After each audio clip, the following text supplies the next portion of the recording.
Welcome to the SchiffGold Friday Gold Wrap, your overview of this week's precious metals news. It's Friday, January 31st. I'm your host, Mike Maharrey. Thanks for tuning in.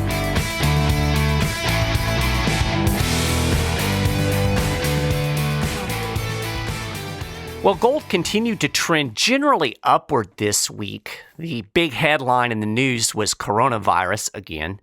The yellow metal actually pushed into the 1580s on Thursday. Here's an interesting fact for you. Bullion is actually outperforming the U.S. stock market this month.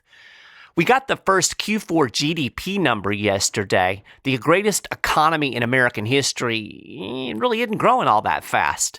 The fourth quarter number came in at 2.1%, but it was the 2019 year number that really grabbed headlines. The economy only expanded by about 2.3% on the year. It was the weakest year of economic growth in the Trump presidency.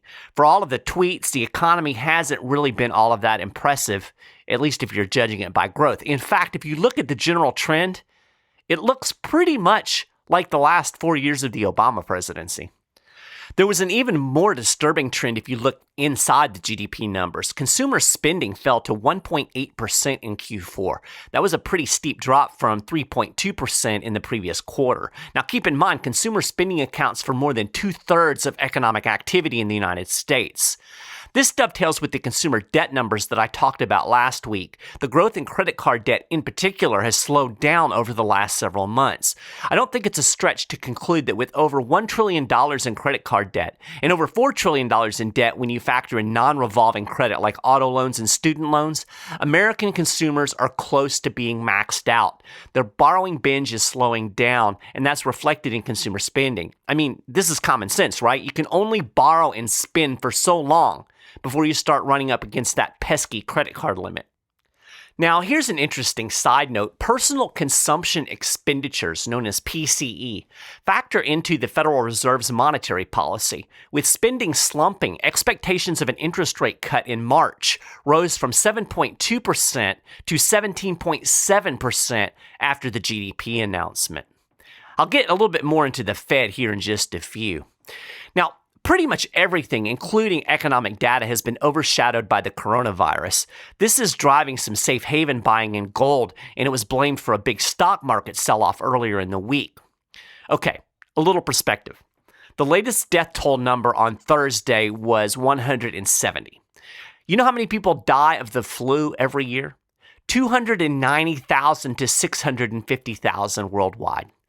Now, I'm not saying that coronavirus isn't a big deal. I'm no biomedical expert, but I'm just going to go out on a limb and suggest that the whole thing might be a little bit overblown and the product of a lot of media hype. I mean, the press loves stories like a pandemic because, well, it gets people worked up, and governments love things like this because it gives them an excuse to exercise control over the population, and the masses don't mind because, well, it makes them feel safe. Anyway, I'm not certain that coronavirus is a good reason to buy gold. I mean, there are good reasons to buy gold, but this virus isn't at the top of the list. At least, that's my never-to-be humble opinion. I'm looking more at the Fed. The central bank held the year's first Federal Open Market Committee meeting this week. There weren't any surprising policy moves. The Fed held interest rates steady. But honestly, I was a little surprised at just how dovish Powell and company came off. The Fed reaffirmed that there are certainly no rate hikes on the horizon, and Powell left the door open for rate cuts. Currently, he said, quote, "We're comfortable with our current policy stance, and we think it's appropriate." You know, comfortable isn't exactly the word that I would use. We've gotten so used to low interest rates that it really doesn't register just how extreme the current monetary policy is. We're at 1.5%. The lowest the interest rate got after the dot-com bubble burst was 1%. Now think about this for a minute. We're close to recession-era rates during an economic expansion. The Fed has to hold rates this low just to keep a lackluster economy limping along. Not to mention the fiscal stimulus that the government is adding to the mix. We got the updated CBO estimates this week, and we're on track for a $1 trillion deficit this fiscal year. That's only happened 4 times, all in the wake of the Great Recession. The CBO projects that the national debt will be in the $35 trillion neighborhood by the end of this decade.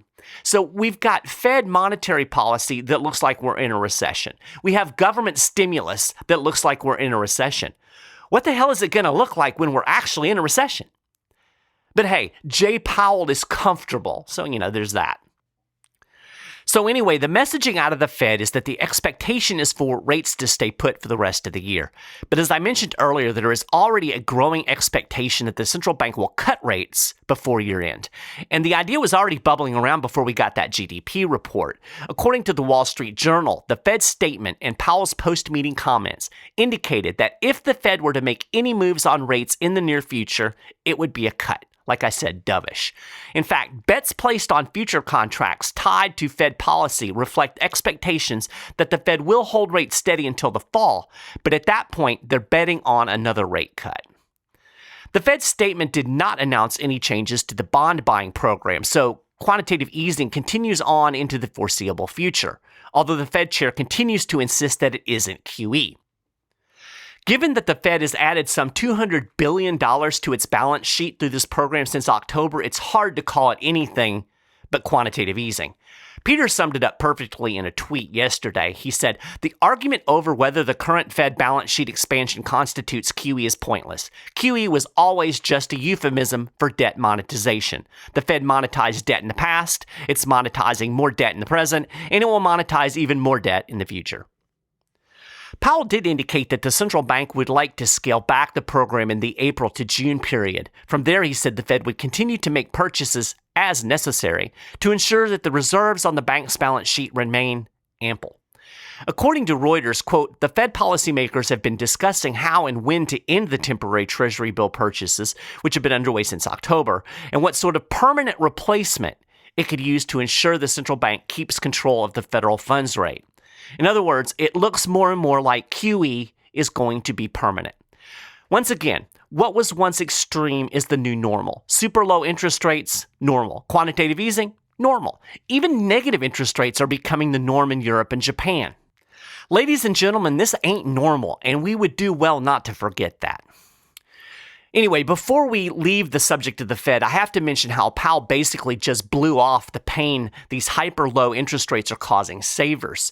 He said that he absolutely sympathized with people whose savings have been wrecked by the central bank's low interest rate policy. But he also said, quote, many people benefit from the low interest rates, and we have to do what is overall best for the society and the economy.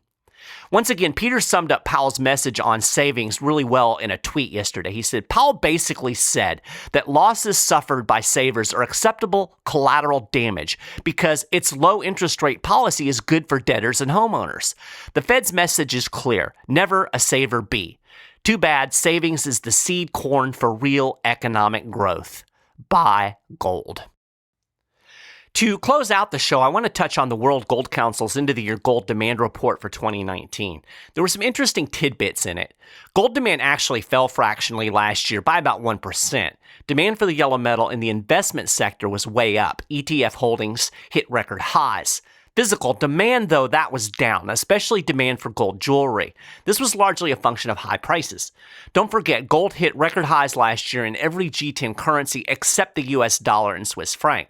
It also hit record highs in rupees. India is the number 2 consumer of gold in the world, and demand was off quite a bit over there for a number of reasons. According to the World Gold Council, demand should rebound in the East in the coming years. The thing that really caught my attention in the report, though, was gold mine output. It fell last year for the first time since 2008, dipping by 1%. Now, this is significant because other than 2008, gold mine output has increased every year since the 70s. I'll link to a report in the show notes page that gets into the numbers, but the long and short of it is that gold production declined year on year in every quarter of 2019. Although last year marked the first absolute decline in gold production since 2008, it continues a general trend of falling mine output that we've seen since 2015. Basically, at that point, production plateaued. Now, this raises an interesting question. Are we at or near peak gold? Peak gold is the point where the amount of gold mined out of the earth will begin to shrink every year. Some prominent players in the mining industry think we're actually close to that point. The big problem for the gold mining industry is that the easy-to-get deposits are starting to run out. We've seen a 3-decade decline in the discovery of new gold deposits, despite increases in exploration funding. And even with gold prices rising, mining companies are having a difficult time covering the higher cost of mining, the harder-to-reach, lower-quality deposits of gold that are left in the earth. Now, I'm generally not an alarmist, so I'm not going to say, yes, we're for sure at peak gold. But it's not over the top to conclude that the gold industry may well be entering a long-term and possibly irreversible period of less available gold. As mining companies find it more difficult to pull gold out of the earth, it means less gold for refiners to produce for the consumer market. So for more on supply and demand dynamics and the gold market in general, I highly recommend you talk to a SchiffGold precious metal specialist today. They can give you a lot more details, a lot more information. Just call 1-888-GOLD-160. And with that, it is a gold wrap for this week. You can get more details on all of these stories and more. Keep up with the latest precious metals news and analysis throughout the week over at SchiffGold.com/news. And if you haven't done it already, you can subscribe to the Friday Gold Wrap over at iTunes or on the SchiffGold YouTube channel. You'll find links on the show notes page for all of these things. And that's it. As always, I appreciate you listening to the show, and I'll talk to you next week.